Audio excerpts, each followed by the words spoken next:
to life. Inner circles here where voices thrive. Turn on your screens, let the magic unfold. Listening and healing as stories are told. Come on, come on, this is your time. No topics too tough, just heed the calls. From mental health woes to justice we seek. Together we rise for the strong and the meek. A safe space for all, let's lift every voice.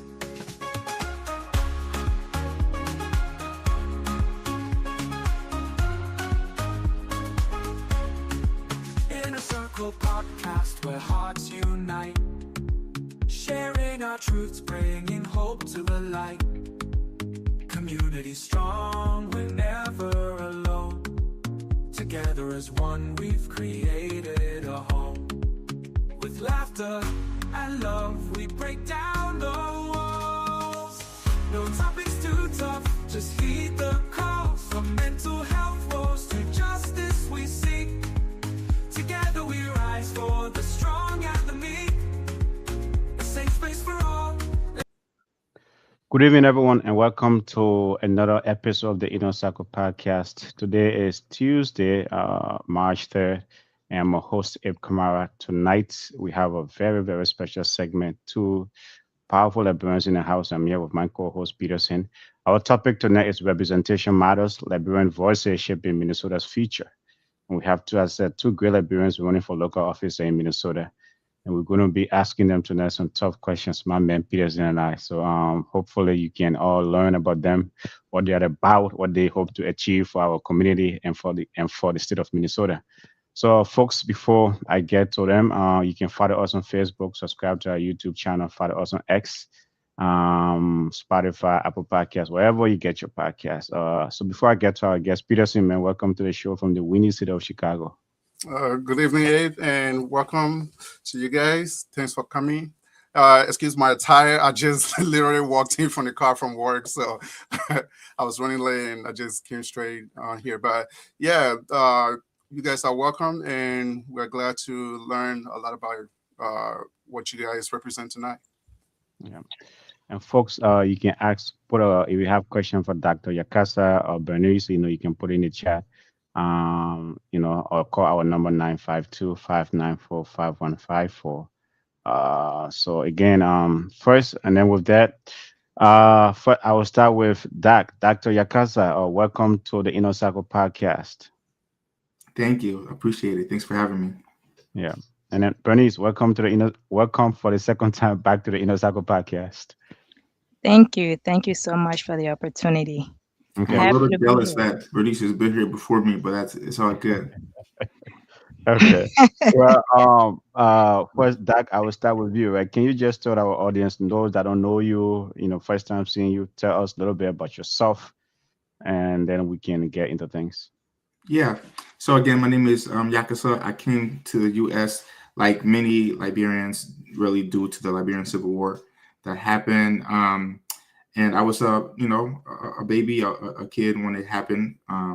We left from Monrovia to Nimba, where my family's from, and then ultimately crossed over to Danane, Ivory Coast, and we were there for a couple of years. And then I came here to the U.S. when I was about 6 years old.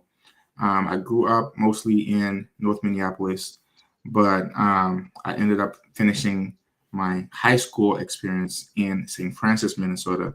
So, I value the fact that I've had these different cultural shifts in my life that I think gives me a broader perspective about, how people from different parts of the country, different parts of the state view things. And that allows me to be able to, I think, navigate different viewpoints and opinions, and really serve as a bridge in communication between different audiences. So I really value that. I went to Hamline University in St. Paul, Minnesota for my bachelor's degree. I did a double major in political science and history because I was indecisive, and I was also a bit of an overachiever In retrospect, I should have just picked one of those things and stuck to it. And then after that, I worked for a bit, but I wanted to not wait too long before going back to school because I was afraid, not because I was, for any other reason besides the fact that I just didn't want to forget what I had learned as an undergrad. So I wanted to hurry up and go back to school. So I ended up going to the U of M and completed my master's and my PhD, ultimately in political science as well. And, public service has always been something that I have been very passionate about, and I've been engaged in community work really ever since high school. And so for me, for anyone who's known me since, back then, this path is really nothing new. Like people would have already predicted that this is the journey I would have been on because I've been on this journey for a very long time. So I will stop there and I look forward to this conversation today. Thank you. Definitely. I would have got a lot of burning questions for you, but I'll hold that for a minute. Bernice, go ahead and reintroduce yourself to our folks. I know you've been here. Folks know you already, but just maybe you can just be brief of your introduction this time around. Yeah, thank you. Thank you so much. Thanks, Doc, for sharing that. I can appreciate that um, as well. We share so much in common as Liberians and as people who came to the US younger and just kind of growing up here. I grew up in St. Paul. So when you said Hamlin, I almost said, hey, but I forgot that we have to be really professional in here, right? I almost represent, right? But now I'm running for a seat in Brooklyn Park. But my background, I am a social worker. I grew up in St. Paul, went to the College of St. Benedict. That's where I got my bachelor's in social work, got my master's in social work from Augsburg Graduate School of Social Work. I'm a clinical social worker. I am licensed on the highest level of social work in Minnesota. And I've been doing this for a long time. Service, service, service.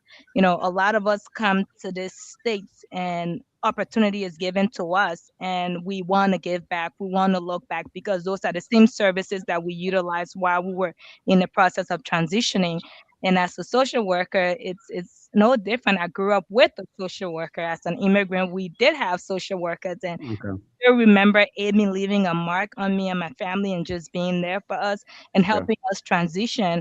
And when I was kind of looking into the field of helping, oftentimes, Liberian parents want you to be doctors and nurses and things like that. That's the path I initially took.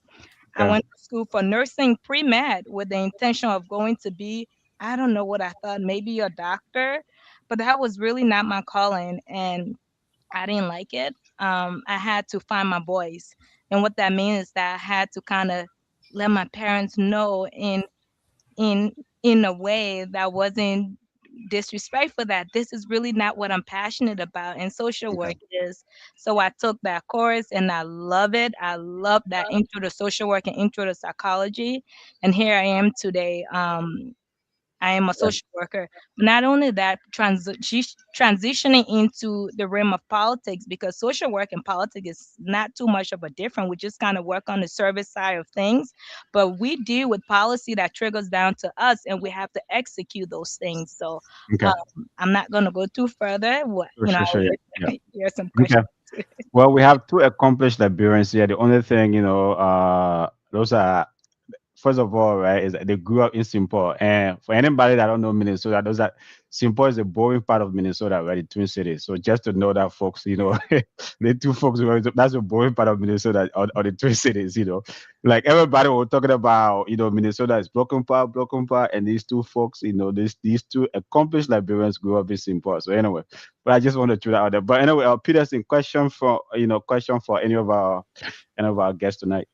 Do you want Miss B to introduce herself first? Oh yeah. Sorry. You see, Miss B always late. That's what I forgot about. Miss B, sorry. Is it that's my ever dynamic and ever present co-host. Miss B, go ahead. Sorry. Good evening, everyone. It's your girl, Miss B, and I'm just happy to be here. And Abraham, I too am from St. Paul, 511 Tedesco Street. Yes, yes, Oh, yes. I see. So we have My we have roots simple start people. from St. Paul. We have simple people in the building tonight representing. Yes, Okay. yes, Okay. yes. So but they still after they grew up in that simple, they still found their way to the northwest suburbs, right? Broken Park. Just to Of know that, course. right? Yeah. But anyway, Peterson, go ahead. Yeah, so thank you both for the introduction. I think with the doctor, I kind of align with how you transition into the U.S. because I'm from Nimba as well, and I grew up in Yakasah, went through Danane, and then came here also. But in your introduction, we didn't get what you're running for, what office you're running for. Thank you for that question. Yeah, so I'm running for the state senate for District 44, which comprises Little Canada, parts of Maplewood, Landfall, and the city of Oakdale and North St. Paul. Okay. And a follow-up question, a lot of Liberians that come here, once they go to school and study like political science, their ultimate goal is to go back to Liberia and do something there in politics. So why did you choose to stay here and participate? Yeah, that's a great question. I guess for me, it was about building my own sort of legacy locally because this is the context that I grew up in. As much as I love Liberia, as much as I completely identify as a Liberian, I didn't grow up there, so my knowledge and experience there would have been very limited, and so that's one reason. The second reason is just the practical aspect of relocating to Liberia. Like I said, after I got my bachelor's degree, I went essentially straight from my master's and my PhD. And so within that time frame, I ended up having a family and everything like that. So my mobility was limited due to that as well. So there were sort of philosophical reasons, but also practical reasons that sort of kept me here as well. Okay, okay. Miss B, question from you to either Dak or Bernice. All right. So, first of all, I'm going to say congratulations to the both of you for putting your name in the hat for jumping in the race. It's not easy to run for office and to be such young, dynamic folks and so busy, right? Your private lives and as far as running for this public seat. So, congratulations to that. First question I want to give is to Yakasah. What is going through your mind when you decided to run the first time? And what experiences from that first time brought you to run for this seat now? Yeah, what was going through my mind then is essentially what's motivating me now, which is my desire to have an impact, leave an impact on my community. I've always been motivated by wanting to leave the world just a little bit better than what it was when I came into it. And now, being a parent, that commitment is even more profound and more important to me.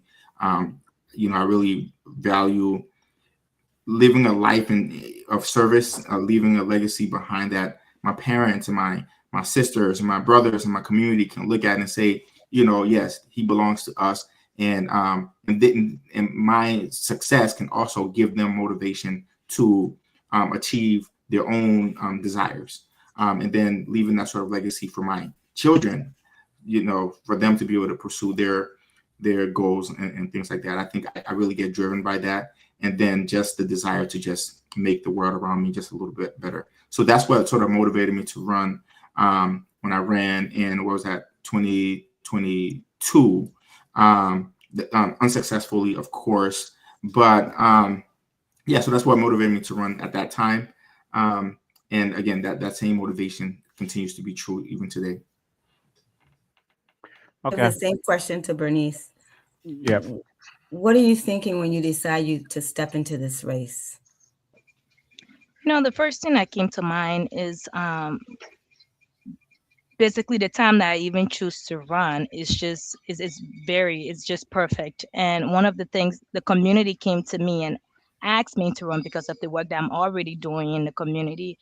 As Yakasah rightfully put it, when you become a parent, when you're in systems that have barriers that prevent things from moving forward for certain communities and even prevent you from doing the work and even having that impact, you create this passion to want to go beyond that and see what's blocking and how can you be a part of decision making that prevents and break down those barriers. As a social worker, we deal with that quite frequently. I mean, there's so many different systems that are available to us. Let's child protection, for example. I worked in child protection for years, and Okay. the amount of children that are in the system of child protection compared to our counterparts are even more. So as we think about these different systems and working in them, it was time for me to move beyond just being a worker in those systems, but to be a change maker and be a part of those changes that were needed in the system. So Okay. absolutely, that was a motivating factor. Okay. So I'll start with Bernice here. Bernice, what do you believe is the biggest issue facing Broken Park right now? That's a really really good question. I think if you ask different communities, they will have different answers to this. But since this is more of a representation and our catering to our people question, I'll say immigration, ICE, fear right now in so many different families. If you would have asked me maybe couple months ago, that answer would have been different. There needs to be some type of reform with immigration. There needs to be some type of structure around that, because many people I know personally, people that I work with, are afraid, and those fears are real, to the extent that people Okay. are losing service. So Okay. immigration definitely needs to be um, looked at and Okay. reworked and things like that. Yes. But if that's the biggest issue facing Broken Park, if you believe that if that's the biggest issue facing Broken Park, if you get to the city council, what will you do about it? Because immigration is a national issue. Yeah, it is. But how does that impact Brooklyn Park, right? I've had the opportunity to go to businesses. I had the opportunity to, talk to individual families. How can we make that small businesses are really really really really negatively impacted, and what we can do is find funding for those businesses, find resources for those businesses. How can we help them? How can we continue to maintain this economic status in Brooklyn Park that doesn't impact taxpayers, that doesn't come to taxpayers to replace some of those funding that are needed, because those small businesses really do support our economic status here Okay. in Brooklyn Park. So kind of having things in place for that. And then we can go to families and we can go down this path of how that impacts families. But right now, we really need to look into those small businesses, uh, and how we can support them.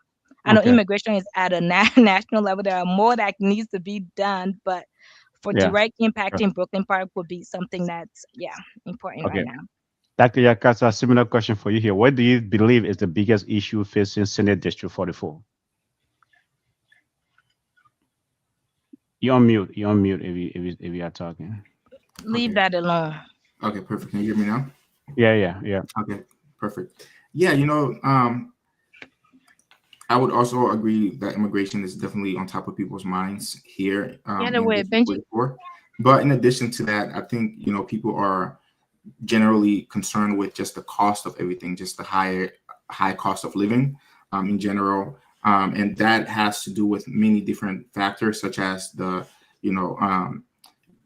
cost of groceries, right? The cost of affordable, the cost of housing itself. It's so hard to find housing that doesn't kill your pockets, right? Things like childcare is all a challenge here as well. So those are some of the issues that I've in talking to my neighbors. They've sort of identified education being another one as well, in terms of protecting the legislative victories that have been won over the last couple of years, but also trying to strengthen our strengthen and increase our supply of teachers. Right now, Minnesotans, we have a shortage of teachers, and that has to do with some of the barriers that teachers face when it comes to trying to get licensed, and that also has to do with issues pertaining to like not getting paid enough, right? So Okay. we really have to look into all those different things to incentivize teachers to coming to the teaching workforce and to retain teachers as well. So if you are elected to the Senate, what will you do about those issues? Absolutely. Again, I think the first order of business is going to be to protect those victories, because our Republican colleagues are essentially trying to dismantle those victories. And so trying to make sure that, we stand as a united front to protect those victories. That's first and foremost. And then secondly, looking into expanding or looking into policies that would allow, for instance, like joining an interstate compact with other states that will allow people that are interested in coming to Minnesota to get licensures to actually be able to do so without experiencing the barriers that they currently face. So those are some of the things that we can do in terms of the education component. Okay. Peterson, question from you. Yeah, for Dr. Yakasah, what was the deciding factor for this particular seat since you ran before, and what are you going to do different this time? Absolutely, that's a great question. So politics, I always say that it's a big part of it has to do with circumstances and just opportunity. It just so happened when I came to this district, the incumbent was essentially deciding on whether or not they were going to run, and ultimately they decided not to run, which made it an open seat. So the opportunity, I think, was there. But apart from that, again, I was on the city council, so I served the full term on the city council, and I was always looking for an opportunity to get back involved. And so I just thought that this was an opportunity for me to do so, and to do so in a way that would allow me to maximize my impact in the community. Obviously, work at the state level to pass legislation has broad implications, policy implications. And so, I was excited about the opportunity. And of course, I needed to talk to my partner and family to make sure that it was something that was feasible, that I could pursue. And it worked out. And I engaged in conversations with community members to see, how what sort of issues were concerning to them and how I could position myself to represent them. Okay. Peterson, any other question from you, or we can go to Ms. B or whoever have any question? Any question from you or Ms. B? No, I was going to ask Bernice the same question. Okay, yeah, go ahead. Yeah. What was the deciding factor, and was this your primary target for the city council, or did you have others in mind? This is my first time running. So when I thought about what I wanted to do, I wanted to start with having direct impact in the community. I am a first-time mom, so I'm also the social worker of Three Rivers Park. So what was important to me, again, was to create an environment, as the doc said, that left, that created a space for our children to not only feel comfortable, like education, all these different things, but to have access to different things. So when I decided to run, I wanted to run somewhere that will have more of a direct impact. People asked me to run for representative, to do this, to do that. I wasn't interested in that.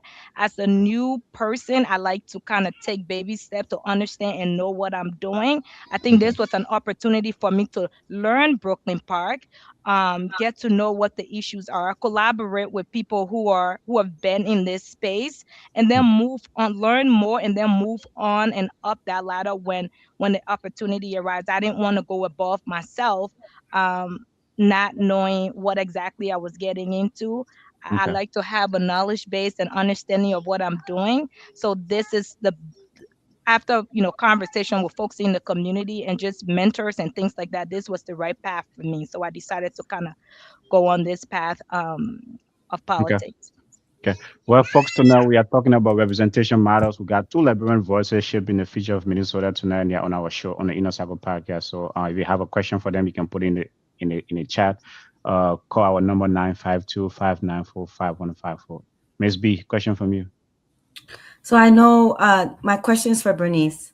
I know we talk about the importance of having representation and how reputation matters.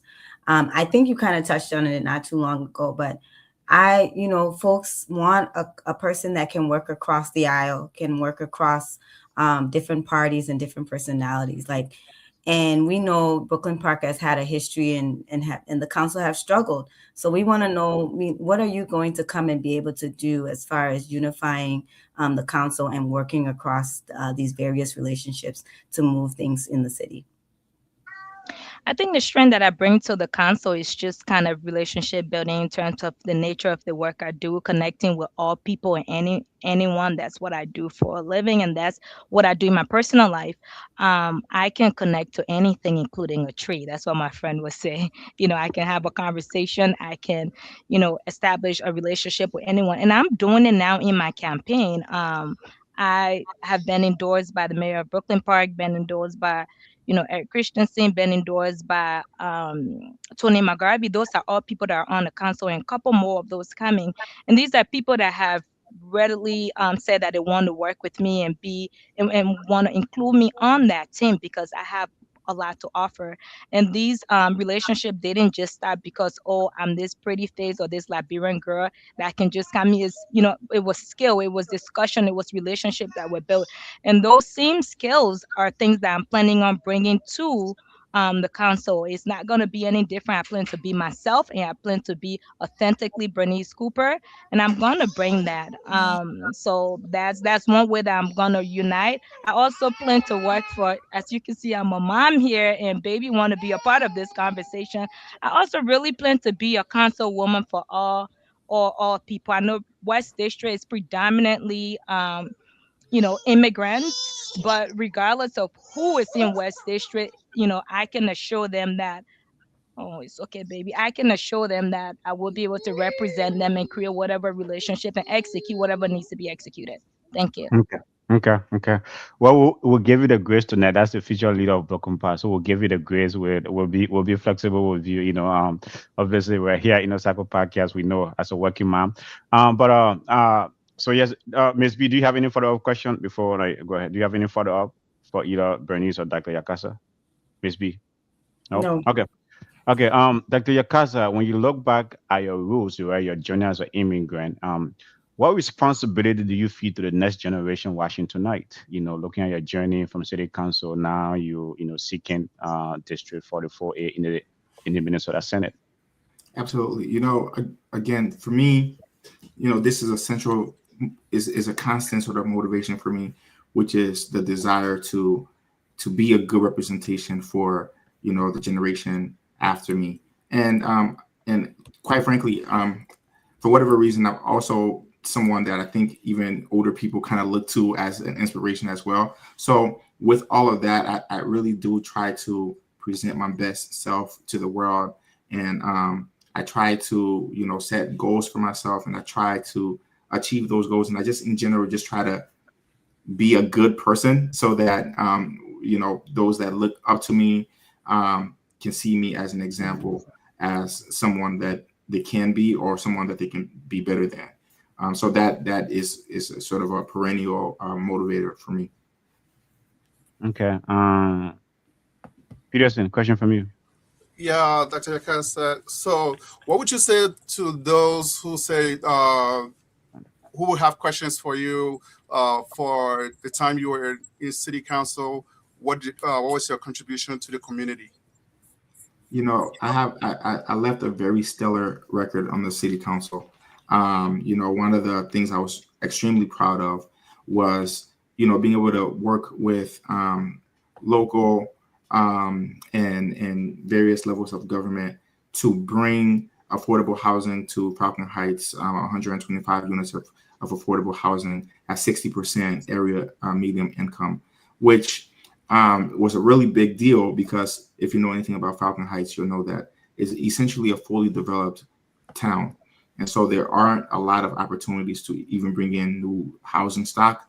And so being able to transform the vacant Ties building that was on Snelling and Larpenteur and transform that into affordable housing was something that was really, really marvelous. Another thing I was really proud of was being able to, pass the most robust infrastructure project in the city's history. We rebuilt a lot of our roads, making it easier for families to traverse the community. We did some incredible work with regards to the environment, passing the native landscaping ordinance, which I was very proud to be a part of.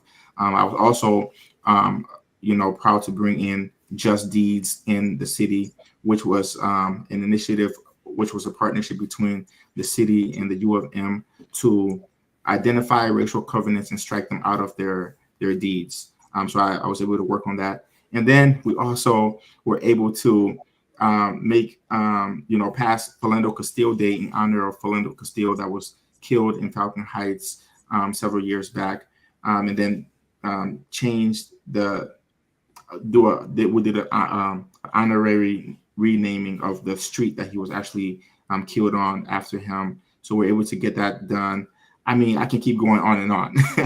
Like I said, I left a very, very strong legacy. I will say one last thing. I think maybe my crowning achievement actually came pretty early on in my my experience on the city council, which was passing one of the few sanctuary city ordinances in the country, let alone in Minnesota.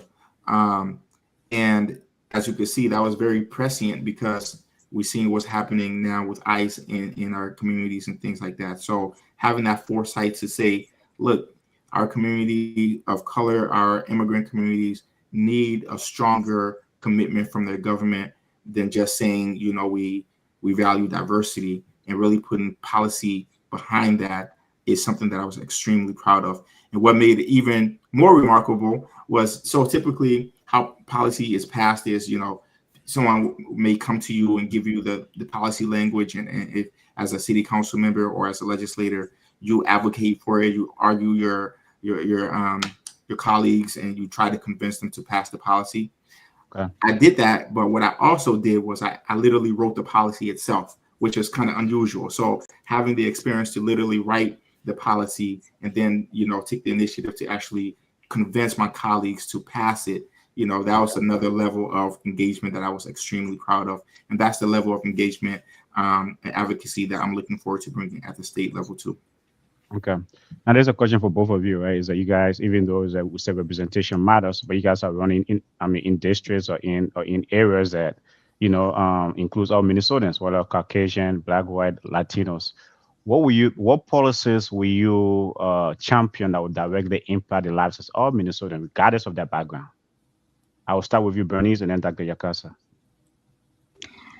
Thank you. I think right now one of the things that they're looking at in West District is that they just did a ribbon cutting for a community center for the city of Brooklyn Park, and that's a place that everyone have access to, and that could be from basketball to just resources to wanting to do some skill building. Is that the $8 million that is still given Broken Park? Is that what you guys are calling ribbon for right now? I just don't know about that. Tell me more. Yeah, tell me more. So that's service that's really there to cater to everyone, and I really wish everyone would utilize that. Oftentimes, I see a group of people going and not the other. One of the things that I want to be intentional about is to educate the community about the resources that we have in the community. One of the things I spoke about recently is that hockey. Hockey is another sports that oftentimes you see, Caucasian children are playing, and volleyball, oftentimes you see girls are playing. So just kind of diversifying the knowledge base that, hockey doesn't always have to be, our Caucasian kids playing that, and basketball doesn't always have to be, just that piece of on that. Another thing they're working on is kind of revamping. I had the opportunity to talk to the council, of course. They're working on revamping, Brooklyn Park. What will that look like when that's done, right? Not only will it encourage businesses to come, but then the crime rates, we talk about public safety a lot. The crime rates are redirecting the youth energy into that community center that was just open.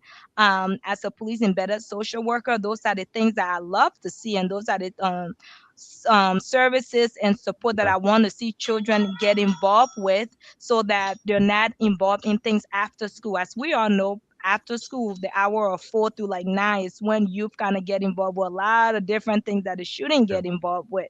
So, you know, Okay. those are few of the things that I will definitely Got continue to champion and support and what have you. it. Okay. Dr. Yakasah.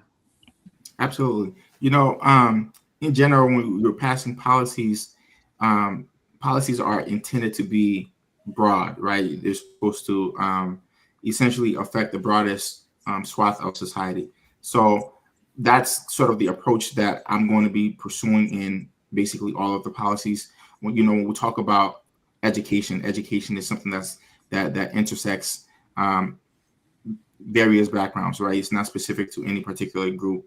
Although we do know that there are educational disparities and we need to close those disparities, right? But in closing the disparities, yes, we're helping, obviously, those that are falling through the cracks. But in doing so, we're ultimately strengthening the system as a whole, right? Because really, we're only as strong as our weakest link, right? And so I see that as benefiting, the entire system, everyone that's involved. When we talk about things like healthcare, right? A stronger healthcare system would benefit society as a whole. And so you can sort of go line by line on all these issues, right? Affordable housing, I think I mentioned that as well. So all these issues they intersect identities, and they will ultimately serve to provide the sort of basis for giving people, the resources that they need to be able to, strive and achieve and sort of be their best selves and really have greater impact in their personal lives and as well as in society as a whole. Okay. Peterson, question from you. Yeah, so for Bernice, since this is your first time coming onto the political scene, in your professional life or maybe at the community level, have you been involved in drafting any like policies that have been implemented, and what role did you play in that? You unmute. You unmute. You unmute. Oh, Yeah, so on the community level, I'm part of what we call the Police Multicultural Team, CMAT, we call it here. And when absolutely I have. Well, this policy was already drafted, but we kind of supported in revamping when ICE came in and kind of work with law enforcement to clarify what their roles or role is in terms of collaboration or no collaboration with the, you know, federal enforcement. And we were part of making sure that the language and everything was all inclusive and really clarifying that Brooklyn Park PD is really just there to focus on work that needs to be done in the city.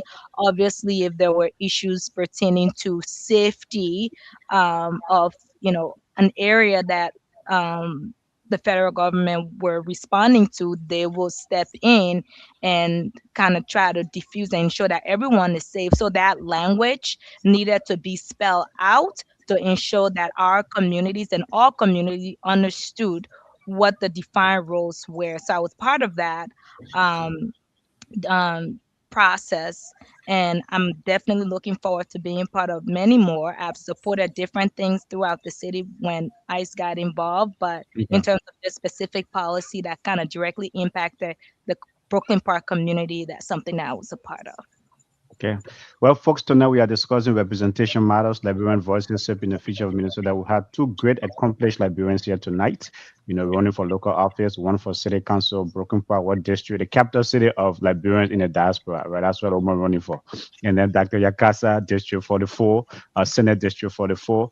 If you have questions for any of these, you can put a comment in the chat, question or your comment in the chat, or call our number 952-594-5154. Ms. B. Question from you. Yes, this is a question for both of you. Be it the little man, the layman, how do you plan to stay connected or get connected, even now during your campaign, with the underrepresented constituents in your districts? So Dr. Yakasah can go first, and then Bernice can go. Absolutely. again, one of the things that motivates me to get into public life too is a quote that I kind of try to live by, right? Which is the positive thinker sees the invisible, feels the intangible, and achieves the impossible. And so that is, so constantly seeking and asking whose voices are not represented, and making a concerted effort to reach out to those voices and include them in policy making. I think I as a former organizer, one of the things that I learned is that quite often, most of the time, almost all the time, the issues that we're trying to address, the people who are most affected by those issues generally know the best solutions to those issues. And so as a legislator, one of the things I look forward to doing is making sure that I'm including the voices of those who are impacted by the policies that we're deliberating. And that this is not a new approach for me. This is an approach that I've applied in my time on the city council, particularly again when I was advocating for the sanctuary city policy. I made sure that I went into the community, talked to our immigrant community, and try to get as much community input in that discussion as possible. So that's sort of the approach that I'm going to take to make sure that voices that are generally underrepresented feel represented. And just to kind of conclude, I think the title of our talk today is very fitting, because ultimately people are more likely to engage when they see people who look like them, or when they see people who may not traditionally hold those spaces, right? So I think if I were to be successful, that in of itself may motivate certain groups of people that would traditionally not want to engage in politics because they may not see themselves reflected, to motivate them to get involved. So I guess that would be sort of my answer to that. Okay, Bernice. Thank you, Dak. I think one of the things that I've worked out is just kind of putting myself in spaces and learning about different cultures. And throughout just supporting different groups, I've had the opportunity to connect with so many different areas in Brooklyn Park. One of the things I would love to implement once I'm selected here is a town hall, giving everyone the opportunity to really share what their needs are. Community knows what community needs, and giving those community the opportunity to share and voice out what those needs are, and hopefully brainstorm and hear what they perceive as a solution and how we can make that work, is something that I would definitely prioritize and give space for and give opportunity for ongoing discussion, and also continue to educate myself through these people. I don't have the magic wand. I'm here to learn, and I'm going to carry on that thought of curiosity and willingness to learn, so I can continue to learn who people are, what's important to them, so that their voice can truly be represented on the council. And that's what I'm here to do. Okay, we have a question from the audience, right? And it's for you, Dr. Yakasah. First of all, he's saying congratulations to you both, on your aspirations. Well, but Dr. Yakasah, what are top 3 critical issues faced by Minnesota residents, and more importantly, immigrants in Minnesota that you do like to address, and how? Yeah, absolutely. I think like we mentioned earlier, specific to the immigrant community right now, I think ICE occupation is definitely still on top of people's minds. And there are a number of legislations or bills out there that are being considered to provide safeguards to residents, immigrant communities, and so forth, including, a bill that would, prevent ICE from coming into schools, right? Including a bill that would require ICE officials to actually indicate that they're law enforcement on their vehicle and so forth, including a legislation that would require ICE to, to not wear masks and so forth, right? So I think those legislations are bills that I would support, And if for whatever reason they don't pass this session, I would revisit them in the following legislative session. Other things that I think our community is concerned with includes, again, education. A lot of the education disparities that we see affect negatively our Black and Brown communities. And so we know that educational outcomes are a clear indicator of life outcomes as a whole. So in order to give our people, an opportunity to sort of be their best selves and sort of self-actualize, we have to address the education issue early on to give them sort of that launching point. And then healthcare is another big one, right? A lot of the worst outcomes that we see in terms of health affect our communities disproportionately. So making sure that our people are educated on, preventative care, making sure that they have access to health resources and things like that. All of those things will ensure that our community is healthier and are given the tools and the resources to, again, be their best selves and ultimately uplift our community. Okay. Well, to you too, right? Politics today is very, very polarized, right? If elected, how will you work with people who fundamentally disagree with you? Bernice and then Dr. Yakasah. I'm sorry. That's interesting. I feel like that question is really fitting for today. Honestly, I'm not even in the seat yet, and I'm kind of dealing with that now. And I think one of the things that really help me is to kind of focus on what the issue is, and try to not personalize it, even though sometimes some of these folks will personalize it. And that's a skill that I'm going to bring over, because as a social worker, you get attacked a lot, and oftentimes it's personalized. But when you learn to remove yourself and focus on what the issue is, you also learn to have rational conversation that's not full of emotion. And that's what I'm hoping to continue doing through this process, so that I can be coherent, so that I can hear people, so that I can respond responsibly, respectfully, and just kind of focusing on the issue. And I know it gets worse when you're in the seat, but I'm kind of practicing now and preparing to continue to utilize those skill sets. Okay. Dr. Yakasah? Yeah, I think a big thing has to do with one's personality. I just happen to be someone that is able to stay cool, calm, and collected under pressure. And I've been in these situations where, someone will come to the city council meeting or whatnot. They have a very strong opinion about the topic at hand, yelling, cursing, all of that, always remaining professional. So that's one big thing. In addition, like Bernice was saying, I try not to personalize the issues. In the moment, you can be very passionate about the issue. You want to present the best argument that you can present to try to convince your colleagues and whatnot. But generally for me, once the vote is done and I go home, I have to be a dad at the end of the day. So when I leave, I disconnect and I'm in dad mode. And so just being able to compartmentalize the various aspects of my life, I think is a great way for me to do that. Okay, Peterson.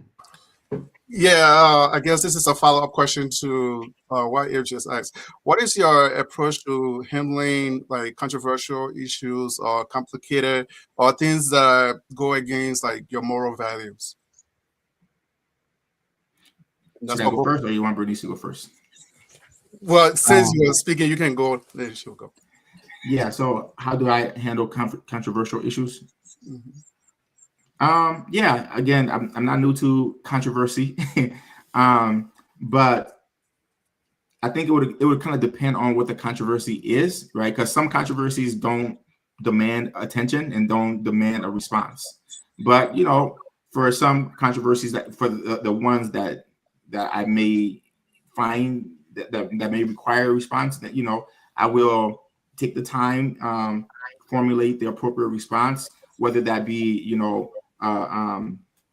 a letter or some sort of a public post or a public statement, either a video recording or whatever. Maybe it may even be, they may even require a town hall. But the specific method would sort of depend on how big of a scale the controversy is, and then I would work with my team to kind of figure out what's the best strategy to disseminate that information.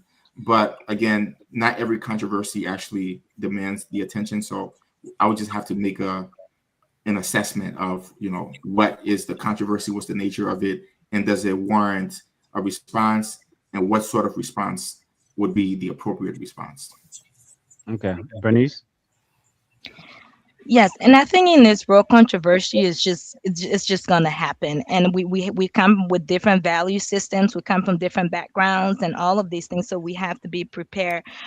Even in my role as a social worker, it's still controversial because there are so many different groups and populations that we have to work with, regardless of where I come from personally in terms of my value. But what really keeps me going in terms of ensuring that I'm um, having equity, being inclusive, and all of these things is coming from a space of curiosity, learning about these different cultures, people, situations, and saying, "Tell me more about that." When this Okay. happens, it makes you feel a certain way. What provokes that? Just wanting to learn. And I always get accused of being a social worker, even in my home, but just giving space for people to just kind of be vulnerable without judgment. And hopefully, it will kind of skew some of that anger or whatever it is that they're bringing, or passion, whatever it is, and you can have a really clear conversation there. So I really do plan to utilize some of those social work skills, and I think it will carry me a long way. Thank you. Yeah, Miss B. So for the both of you, like, who do you look up to? Who's an example would you like to follow and why? Yeah, Dr. Yakasah. Thank you. In terms of my personal life, I look up to my mom. I look up to my dad. I look up to, my brothers and sisters for different reasons. I look up to, some of my friends that I grew up with that we didn't grow up under the best circumstances, but we were able to rise up from that and do some remarkable things. So that gives me motivation and encouragement as well. In terms of public figures that I look up to, I'm a big fan of, I know this person may be a bit controversial, but because he's a politician, but Barack Obama was really my inspiration back in, what was that, like ninth grade, when I saw him, running for office, and I said, look, that person looks like me, and he's doing this politics thing, and that looks interesting. I can try that. So from that time on, I've just kind of always admired how he's sort of maneuvered, public life, and I think he's a great example that I try to model myself after. I'm nowhere near that, but it's certainly something or someone that I aspire to try to model myself after. Okay, Bernice. Wow, that's a loaded question. I think Dr. Dakia kind of said it very, very, very well. I guess depending on what the circumstances are, we see our parents leave a country and make the best out of this country and empower and push us to be better. Here we are today sitting on your platform. It would be a disservice not to look back to that and, say, wow, the strength and the resilience that you brought to this table is something that half of that, if I can even inherit that, would take me pretty far. So my dad is such a strong, strong, strong. My parents, for that matter, very strong immigrants, and I look to them for strength and continue to call them and even have some of these difficult conversations. On the local political level, I think I mentioned this the last time. Amanda Zhang, a young Asian woman, a young woman, period, in Brooklyn Park, step into this space and is doing her thing. Definitely giving it up to her. And really, a lot of women, Black women, who are just entering these spaces, who are not given the same opportunity, but just kind of navigating systems and getting into rooms that they weren't given the opportunity to be in and continue to fight, because I see myself to be one of those women as well, and just trying to create a legacy for the younger people that are going to follow, to Yeah. say, hey, she made it, I can. So Okay. yeah. Well, folks, tonight we are discussing representation matters. Two powerful Liberians in the house tonight. Liberian voices shaping the future, especially of Minnesota. So for all other folks listening, keep putting your comment in the chat if you have questions or comments. Also call our number 952-594-5154. But I've learned here the two of you are Democrats. For full disclosure here, right, I'm the only Republican on this platform. So just for you guys to know that, but I get along with these two folks. You know what I mean? It's like they are I get along with them. We don't argue. We argue. I always give them half time. But here's my question for the both of you, right? What is one issue where you disagree with your own political party as Democrat, Dr. Yakasah? Oh my goodness, that I think I'm gonna need a week to think about that one. Okay. Okay. You know, I I just can't said one say. issue. They need a week. Yeah, I just said one issue. They Don't need a Yeah, fall week. you for know, it. Don't let I'm him not gonna bait lie. you. Don't let him bait you. I'm in That's lockstep exactly with what my it is. party on most issues. So, Yes.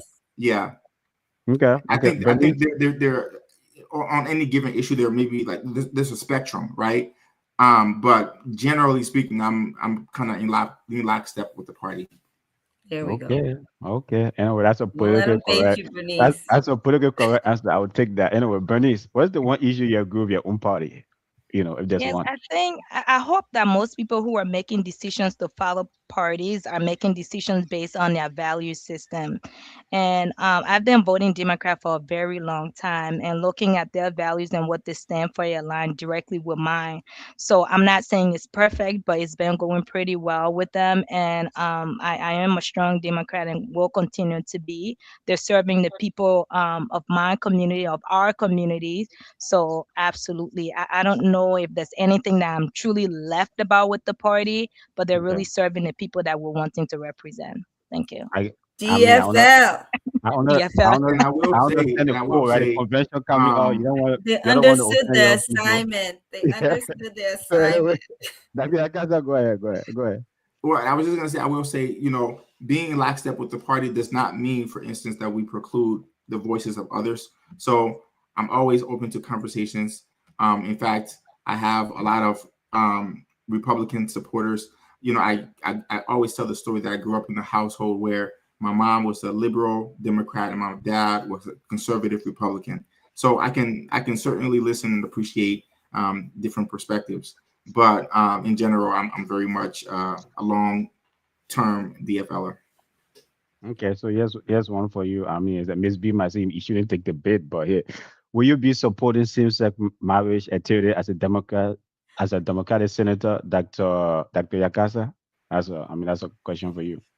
Yeah, well, I'm not sure exactly what the question is asking in terms of supporting same-sex activities, but I do, support the right I do support everyone's right to exist and to Mm, to get married and do other things that full-fledged citizens are entitled to. So I support yeah. everyone's individual liberties and freedoms. Yeah, I mean, you're a Democrat, so understand that. But here's the thing: the Liberian community in Minnesota is one of the largest in the United States, right? Yet many young Liberian Americans do not feel themselves in leadership position. What message you have for them tonight, Bernice, and then Dr. Yakasa? Tonight I'm so honored to be here, because really I'm not doing it for me personally. Just I hold on for a always minute. like Just to hold remind on. people that. If you can, we have a question. I think we have someone calling. Hello, and where you calling from?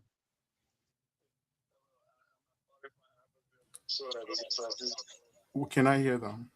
Okay, hold on. Just hold on. Just hold on, Cece. Let me put you on. Just hold on.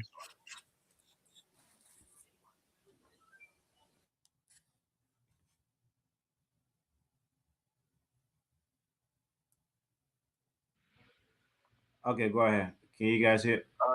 Can you guys hear you? Now? Can you hear me? Yes. Yeah. Okay, go ahead. Okay. Hi, everybody. This is Sister Goya. Hey, Sizzy.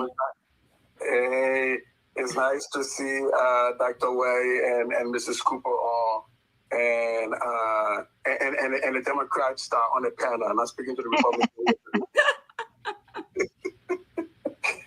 But no, on a serious note, I'm gonna. First of all, I am in awe of. I am so happy. You know, when we talk about having representation on the table, for me, representation doesn't just mean somebody that looks like me, that talks like me, or acts like me.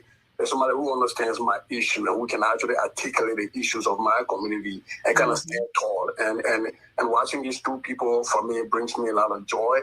And I just want to start the conversation by saying I am so excited right now for the both of you, and I support the both of you. I'm openly saying that I support the both of you, and it's not just going to be by mouth; it's going to be by money and by my foot moving also. But having said that, you know, I'm an educator, and I want to ask a question that has to do with education. Okay. Dr. Wehyee, if you were to be elected, you will be in the Senate.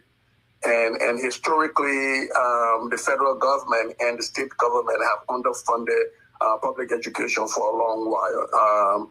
I know you, I know where you stand on education, but what would you do as an advocate of public education to ensure that our kids have access to quality education, that Minnesota does not fall behind in the quality and standard of education, and that all of our kids, regardless of what zip code they come from, have access to quality education that set them up to be competitive in the future. And for the city council candidate, my own sister, Mrs. Cooper, my question to you is that I know that city councils don't deal with education, but we do know that after school, when the bell rings at 3:30, at 4 o'clock, when the school closed, the kids come in the community.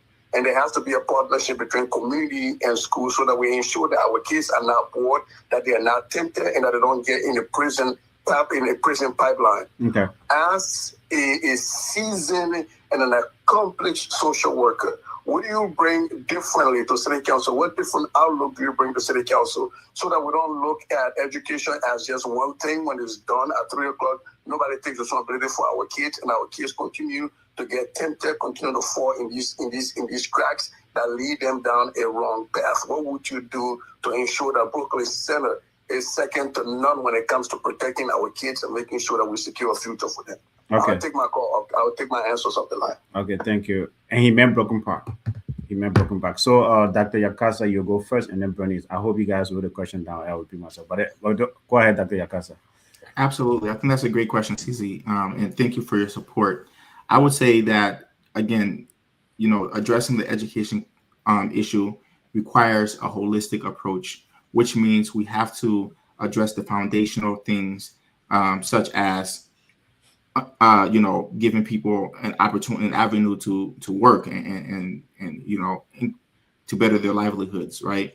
Removing some of those barriers that I talked about before, as far as, you know, health, childcare issues, so that people can actually go to work and so forth.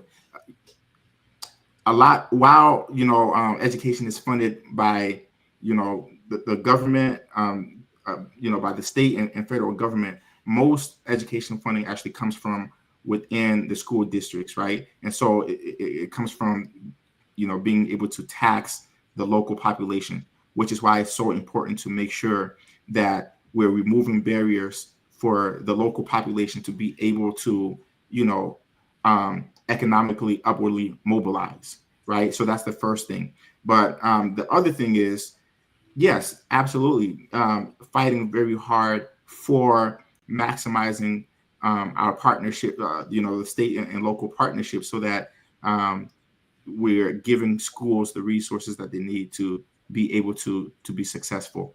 And again, strengthening some of those other policies that are already on the books, such as the READ Act, for example, strengthening, you know, policies and protecting policies such as the universal meals, right? So that when students go to school, they're not going to school on an empty belly, right? They can actually focus on the curriculum and so on and so forth. So I see the education issue as cross-cutting, and, you know, we have to address all of those different levels on a system. We have to take a systemic level approach to be able to fully address the education issue. He did mention specifically that education is being underfunded at the state level. Will you advocate for more funding for education if you are elected to the Senate? Yes, I would. Okay. So what I was suggesting is I would not only advocate for more funding, but I would also look at enhancing and improving those other levels of engagement that are so essential for a child's development. Okay. Bernice, your own question after school. Yes, thank you very much. And I know Cece had mentioned is that City Council doesn't do much with education, and I don't know if that has to stay that way. And what does that mean, right? We have school boards. I think there's opportunity for collaborative conversations, and that's something that I would definitely invite to the council, to kind of understand what's going on in the school system. How can we collaborate to bridge some of those gaps so that after school programming could mean that they're coming to the community center? Do we need busing, bus to get kids from the school into this really good community center that our representatives have, advocated for so much funding for, so that our children can utilize that.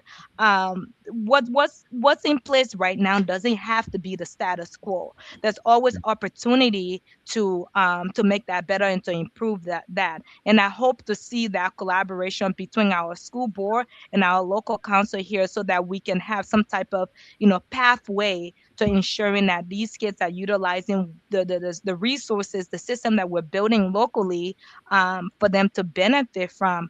Um, Okay. that's that. We also have Brooklyn, another opportunity to prepare kids for the summer here.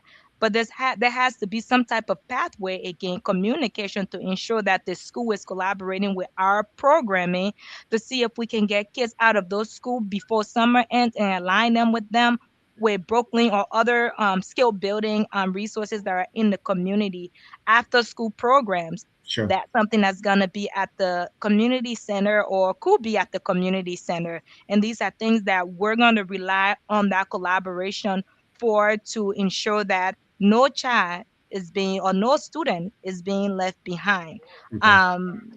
So absolutely, safety is a priority. As I Sure. said it earlier, that between the hours of 4 and 9, that's when kids get involved in a lot of things. How can we work to create a pathway so that there's actually a programming, a system or thing in place to prevent some of those things? So Okay. those are really my plans, Okay. for when I become a council Okay. woman for Well, West folks, District. tonight, great conversation, right? Representation matters, the Liberian voices shaping the future of Minnesota. This is a 1 hour show. We could go on all night because these are two smart Liberians, running for political office here, local office here in Minnesota. So it's a great conversation, but we can go all night. So we got to try to wrap it up here.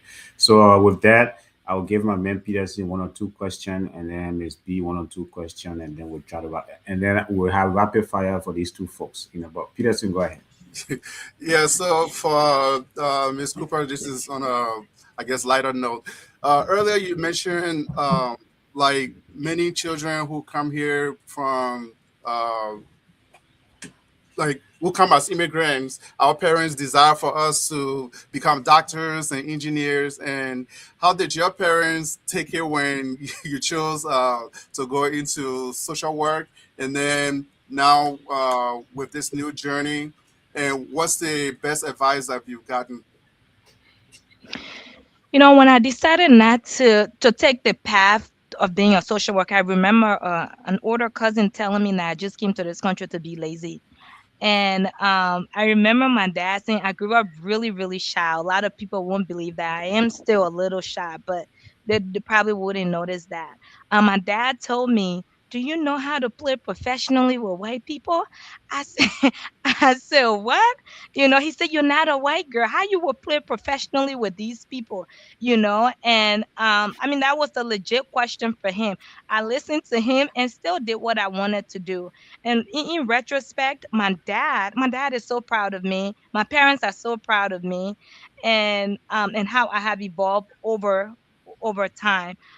He's definitely on board. Both my parents are on board. They were at my luncheon, my siblings, and everyone came through, and they're really excited about this next step. My sister would say that she will make everyone become a social worker if she had the opportunity to, and that's how passionate I am about this. So, and transitioning into politics is not that different. Okay. It's not different because we work with the policy all the time. Okay. So I'm excited that to give opportunity or to be a mentor to younger people who don't see this path. Not too many Liberian women are in this realm of politics, and this is new. I'm exploring it and I'm running with it, and I'm just having a good time with it and fun with it. And I hope that other women, young women, can see that and see that you can really have fun while executing what you're passionate about. Okay. So yes. Okay. Okay. Peterson, your last question if you have one, and then we can, and then we'll go to Miss B. No, just wanted to say thank you both for coming out tonight and sharing your stories with us. So thank you. So okay, before I go to Miss B, here's a one rapid one for you. What is the one thing you love most about Minnesota, Dr. Yakasah? The one thing you love most about Minnesota. The one thing I love most about Minnesota is the people. I think Minnesotans. So I've been to a couple other states, particularly the East Coast, and it's that culture is not for me. They're very, very rude, very, just in your face. And I just appreciate the flow of our culture here in Minnesota. I really appreciate the people. We are a people that really care about our neighbors, and I think, our response to ISIS occupation really exemplifies that. And when other tragedies have befallen our state, we've seen how our people come together and really stand up for each other. So that's something I really, really value about Minnesota. And that's what makes me excited to raise my children in Minnesota and particularly in my district. Bernice, the same thing for you, and now at Broken Park. What's the one thing you love about Minnesota, and what's the one thing you love about Broken Park? The diversity. Minnesota is really. I know we want to throw out that melting pot very easily, but Minnesota is the epitome of real diversity. That the people, the food, you name it, and we're there, and the inclusion, and just that you don't get that in other places. I mean, I can feel like being in a different country without leaving Minnesota and experience that in a different city. And I can feel like being in, as a social worker, I drive a lot, so I've been in a lot of small towns in Minnesota, and just kind of seeing the difference, the diversity of all these different spaces. Just I don't Okay. know if I can live anywhere else, to be honest. Okay, Miss B. Questions. Your last question for Dr. Yakasah and Bernice Cooper. Again, just want to say thank you guys for coming here tonight. I'm excited about both of you campaigns. Congratulations. I already see you as winners. But before we leave tonight, what are the main points you want voters to remember about you and your candidacy? I can. Bernice. Okay, yeah. Dr. Yakasah, go ahead. Go ahead. Go ahead. Oh, okay. Sorry if you meant to call on Bernice No, no, first. go ahead.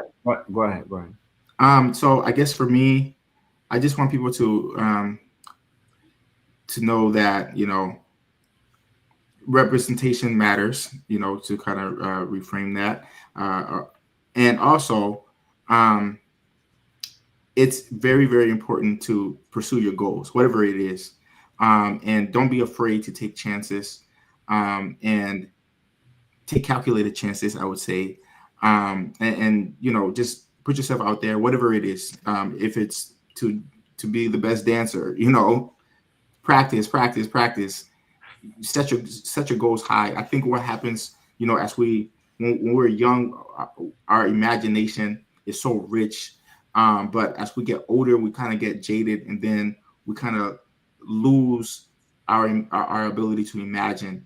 But I think the most successful people are those who are able to hold on to that ability to imagine and sort of really see their goals and put together strategies to actually, systematically pursue their goals to achieve their goals. And so, whatever your goal is, set it high, and do your research, do what you got to do to actually get there. And they say trust the process. That is very real. Trust the process. Nothing in life that's worth keeping comes easily. So, yeah, you're gonna make a lot of sacrifices. I know I made a lot of sacrifices. Many sleepless nights when my friends were out partying and things like that. I was the kid in the dorm, just in the books and things like that. So that's a sacrifice I had to make. And just know that, yeah, that's really what I want my campaign to represent, is just someone who has had a goal and took a shot and try to pursue it. And wherever you land is where you land. But as long as you do your best, that's all anyone can ever ask for. Bernice? Sounds so theoretical and just beautiful. I can listen to you all night, right? So basically, I want the community to know that I am stepping up because of the community, to serve all people, to serve our people, to serve everyone, be it Christian, Muslim, Buddhist, black, white, brown, purple, whatever it is. I want them to know that I see you all came to me with a need, and we all have this need together, and I'm passionate about supporting and walking alongside you and all of us to make sure that those needs are amplified, that they're met, and to also understand that this is not a personal accolades. Sometimes I get accused of, oh, it's nothing personal for me. It's really strictly advocacy for a community that I'm passionate about, that I'm raising families in, that Yeah. accepted me as an immigrant, and now I'm here and capable. I want to give back. Okay. I want to be able to serve you. And that's what I want this campaign to be remembered as. I want it to be youthful. I want it to be inclusive. I want it to be fun while accomplishing everything. We should really be having a good time while advocating for things that, sometimes it's not always going to be great. You're not always going to laugh. It won't be giggles and things like that. By the end of the day, we should be able to sit down and analyze things and say, yes, we did our best and we went above and beyond where we could. All the little setbacks, those can be worked on later. So Okay. Sure. absolutely, yes. Okay. So here's a few rapid questions for two of you. Okay. Minnesota winter or Liberian heat? I don't Any of know you much can. about Liberian heat, Minnesota. but I'm gonna pick Oh, you don't Liberian. know. So you've been Liberian before, okay? And then when Liberian would vote for just messing with you. That's just messing with you. You gotta kind of commit them, man. You gotta visit. You gotta let Miss B take you to Liberia. But anyway, he said you don't know. So probably so you prefer Minnesota winter. So Bernice, Minnesota winter or Liberia heat? Honestly, I'm gonna take Liberia Heat. I'm not a winter sport person. I haven't done much other than going down the sled, the Mhm. hill of snow. But Okay. I love warm weather. But I love Minnesota though. It doesn't discredit the fact that I love my Minnesota. But yeah, Okay. What's harder, campaigning or parenting? Both of your parents. man, y'all just saw the kids trying to come. You know what? I'm a first time mom and I love it. I won't say it's hard. I enjoy every bit of it. I don't miss the sleepless nights, but those are the things that really made me appreciate parenting even more. I have a supportive husband. So I which have one is a harder? great Which one is harder? family. Parenting or Um, campaigning? Going circle, parenting or campaigning? Which one is harder? Oh man, they all have their times. They Okay. have times where you experience difficulties, but I definitely will say that there's moments of joy and downside to either for the both of them. So yes. The one that we are Democrat. Yakasah. I'll say campaigning is Parenting or definitely campaigning? harder. Okay. I think with parenting, it's all joy for me. With the crying and everything like that, I don't consider that as hard. It's just part of the experience, and I embrace every aspect of it. So far with your experience in politics, right? Who's more harder on you, the family or the voters?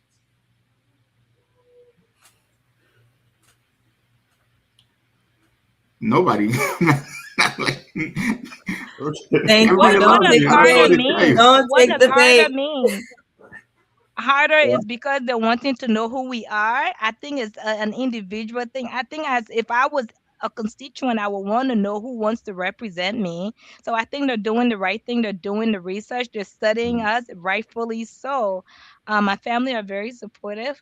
Okay. My husband is. So yes. So I will flip the one here, I mean, the things you go I want to do about your favorite Liberian dish, right? Is that maybe that what you want to do? If you like tobogi, you like the American tobogi or you like the Liberian tobogi, but that one that's an easy one. But anyway, you go for it.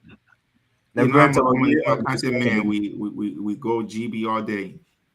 Oh, whoa, okay. Okay. Peter, see, there you go. That's your very Peterson, are you co-signing that? Yeah. There you go. There you go. But anyway, I mean, GB man, this is was good, though. I just wanted to throw that light movement out there. But this was fun segment tonight. We enjoy having you guys on. Hopefully we can do more of this. Hopefully you guys can get to the final destination. But before we close tonight, I will give you guys the last word. So Dr. Yakasah, last word for all of our audience out there that are listening to you tonight and those that will be listening to you. How can we learn more about the campaign? How can we support Yeah. you? Let us know. Yeah. So you're on mute. If you can get off mute, Dr. Yakasah. Yes, thank you so much again for this opportunity. This was really fun. I didn't know what to expect, but I really enjoyed every aspect of it. You can follow me on Facebook, Yakasah for MN, Yakasah for Minnesota Senate on Facebook. You can follow me on Instagram, Yakasah for MN. You can follow me on Instagram, Dr. Yakasah Wehyee. That's TikTok, Dr. Yakasah Wehyee. And you can follow my website, which is Yakasah4, which is FORMN.com. Check out my website, send me an email, send me a donation, volunteer to, volunteer. And yeah, let's continue the conversation. Thank you guys so much. Okay. Bernice? Yes, thank you guys so much for tonight. I remember the first time I came on too, I didn't know what to expect, but it's always a fun time with this crew. So thank you so much for the opportunity.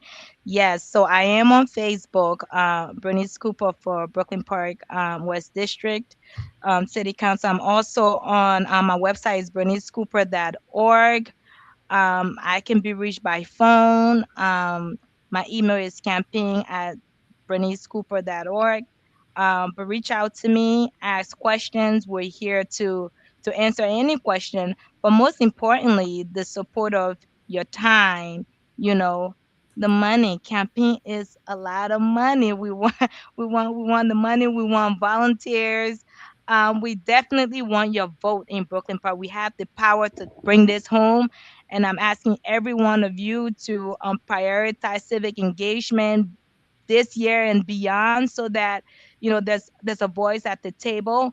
So definitely we're accepting youth in the campaign. We love to see our young people door knocking. Bring your children to assist. We'll love that. Thank you very much, and looking forward to connecting with you all.